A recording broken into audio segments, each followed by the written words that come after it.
Hello, everybody.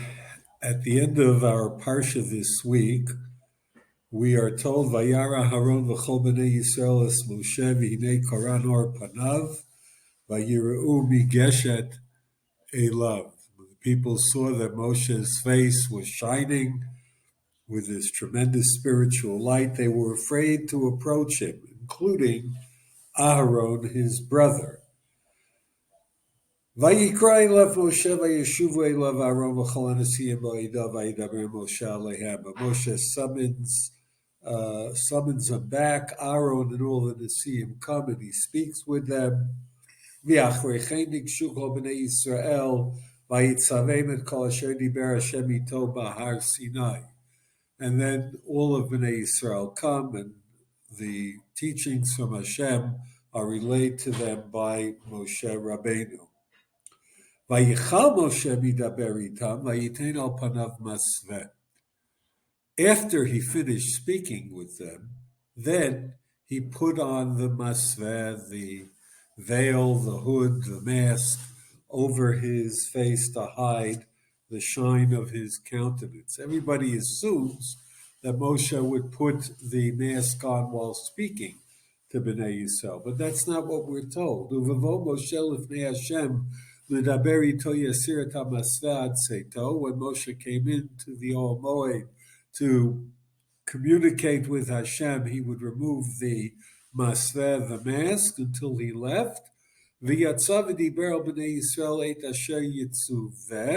He would then go out to the people and relate all that he had been told.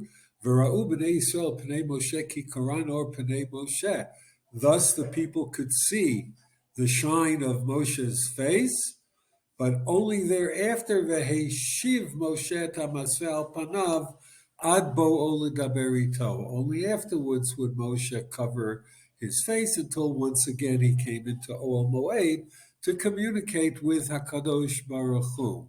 Why is it that Moshe speaks to the scared people with his face uncovered and only covers it after he's finished being in touch with them directly? We would expect the exact opposite. So the truth is, and I think we can all attest to this, new things are very exciting and have tremendous influence on us. But once something becomes rote and routine, its hashpa, its influence, its power to excite us, to intrigue us, is somewhat diminished. The whole world of fashion, I think, depends upon that. You get used to something, it doesn't influence you.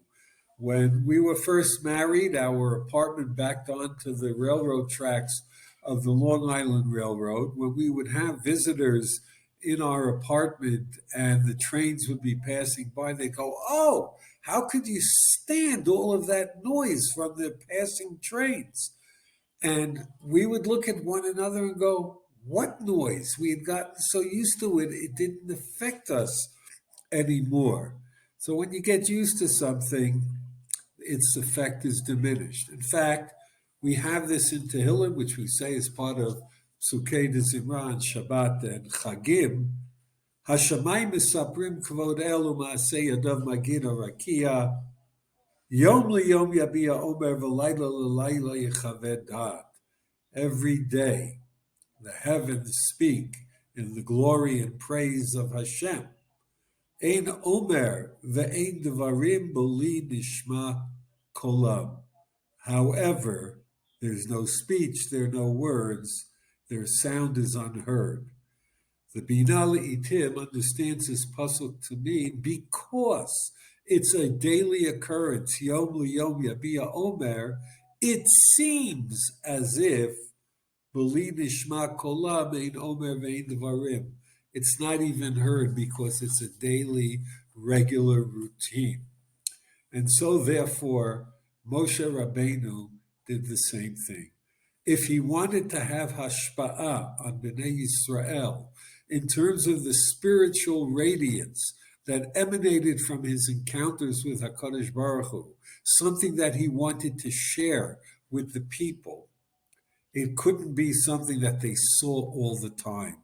So when he spoke to them, he wanted to share that light with them. But then afterwards, he would cover up his face so that they didn't get too used to it, so that every time he came back to speak with the people, they would be impressed and influenced once again by being exposed to that spiritual light, ki karan or panav. Shabbat shalom.